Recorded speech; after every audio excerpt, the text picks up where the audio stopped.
بسم الله الرحمن الرحيم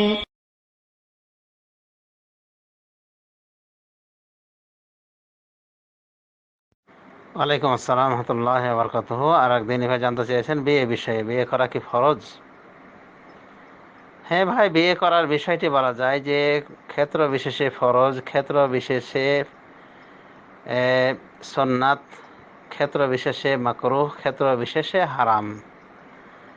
তো বিয়ে করা যাদের ওপর ফরজ তাদের বিষয়টি হলো এরকম যে ধনসম্পদ রয়েছে, আর্থিক যোগ্যতা রয়েছে, শারীরিক যোগ্যতা রয়েছে এবং সে জেনায় লিপ্ত হওয়ার ভয় করে, তাহলে এইরকম সচ্ছল এবং সক্ষম ব্যক্তির ওপরে বিবাহ করা ফরজ।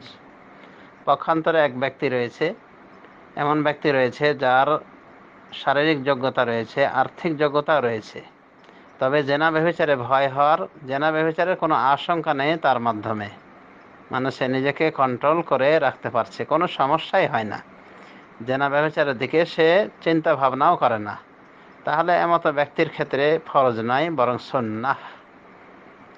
আর বিবাহ করা এক শ্রেণীর ওপর হারাম, এক শ্রেণীর পুরুষের ওপর, তাদের পরিচয় হলো যে বিবাহ করার সম্বল নাই, আর্থিক যোগ্যতা নাই, শারীরিকভাবে সে দুর্বল, মানে হিজড়া অথবা লিমদ্দা, স্ত্রীকে সে স্ত্রীর সহবাস করতে অক্ষম। তো এরকম ব্যক্তির জন্য বিবাহ করা হারাম।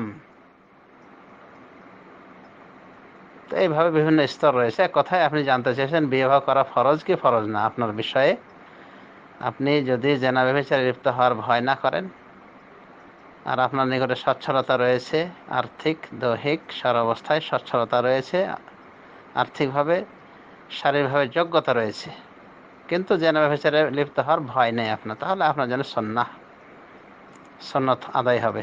তো বিবাহ করাটা ভালো, আল্লাহ করলে হাল, বিবাহ করার অনেক উপকারিতা রয়েছে।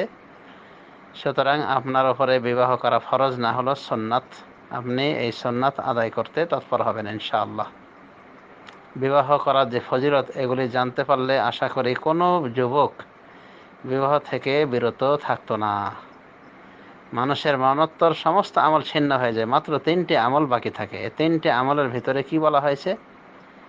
আগে বলা হয়েছে সদকায়ে জারিয়া, প্রবাহমান সদকা, স্থায়ী দান। এরপরে বলা হয়েছে উপকারী ইলম। এরপরে কি বলা হয়েছে? ওয়ালাদিন সালেহিন ইয়াদুল্লাহ, এমন সুসন্তান যে তার জন্য দোয়া করে। তাহলে আপনি যদি সন্তান রেখে মারা যান, আপনার জন্য এই সন্তান দোয়া করবে, তার মানে মরে গিয়েও আপনার জন্য একটা ওয়াসিলা থাকলো আপনার মাগফিরাতের এই সন্তান। অনুভব 2টি মেয়ে সন্তান যে লালন পালন করবে তার জন্য রাসূলুল্লাহ সাল্লাল্লাহু আলাইহি ওয়াসাল্লাম জান্নাতের শুভ সংবাদ শুনিয়েছেন। এমনকি একটি সন্তানও যদি হয় কারো মেয়ে সন্তান, তাহলে জান্নাতের জন্য তার একটা পুঁজি হয়ে গেল। হাদিসে বলা আছে মানবতুল্লাহ মিন হাউলাল বানাতে বিশাইইন কুন্না লাহু সিতরা মিনান নার, যে ব্যক্তি এই মহিলাদের, এই মেয়েদের যে কোনো একটি দ্বারা পরীক্ষায় পড়েছে, মানে তাকে আল্লাহ দিয়েছেন মেয়ে সন্তানের যে কোনো কিছু, মানে একটি হোক বা যাই হোক, তাহলে এই মেয়েরা তার জন্যে জাহান্নামের পর্দা স্বরূপ হয়ে যাবে। সহিহ মুসলিমের হাদিস। অনুভাবে এই বিবাহ শাদী করলে, হাদিসে বলা হয়েছে, সুনান দারাকুতনির হাদিস খুব সম্ভব, সেখানে বলা হয়েছে মান তাযাওয়াজা ফাকাদ ইসতাকমালা নিসফাদ দ্বীন ফালিয়াত্তাকিল্লাহ ফি নিসফিল বাকি, যে ব্যক্তি বিবাহ শাদী করলো সে তার অর্ধেক দিন পূর্ণ করে নিল, সুতরাং সে বাকি অর্ধেক দিনের ব্যাপারে যেন আল্লাহকে ভয় করে। এই হাদিসটি বিশুদ্ধ, আল্লামা নাসিরউদ্দিন আলবানী সহি বলেছেন, বিশুদ্ধ বলেছেন। তাহলে বিবাহ শাদী করা মানে কি? অর্ধেক দিন পরিপূর্ণ করে ফেলা, বাকি অর্ধেকের ক্ষেত্রে আল্লাহকে ভয় করতে বলা হয়েছে। সুতরাং বিবাহ শাদী একটি গুরুত্বপূর্ণ বিষয়।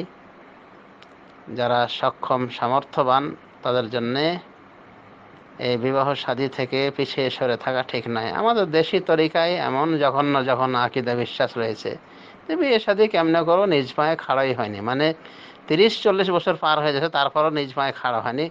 এই খোড়া যে কতদিনে খাড়া হবে আল্লাহ ভালো জানে। তো এগুলি সব আমাদের দেশের এই জঘন্য বিশ্বাস, যে পায়ে খাড়া হয়, নিজ পায়ে খাড়া হয়নি। অথচ আজ মহিলাদের বিয়ে করতে মানে পুরুষরাই আরো মোহর নিচ্ছে মহিলা থেকে, তাহলে বিয়ে করার ক্ষেত্রে কোথায় মানে অযোগ্যতা রয়েছে? তো মোহরটা দিয়ে বিয়ে করলেই তো হলো, মোহর তো আর বেশি লাগতেছে না, বাকিতে তো বিয়ে শাদী করা যায়, তবে বাকির নামে যেন ফাঁকি না হয়। কাজেই এগুলি শয়তানি ওয়াসওয়াসা, যে আমি নিজ পায়ে খাড়া হতে পারিনি, খাড়া হব তখন। আর এই করে করে 40-50 বছর পার হয়ে যাচ্ছে, বা 30 পার হয়ে যাচ্ছে। আর কতদিন বাঁচবে বাঙালি জাতি?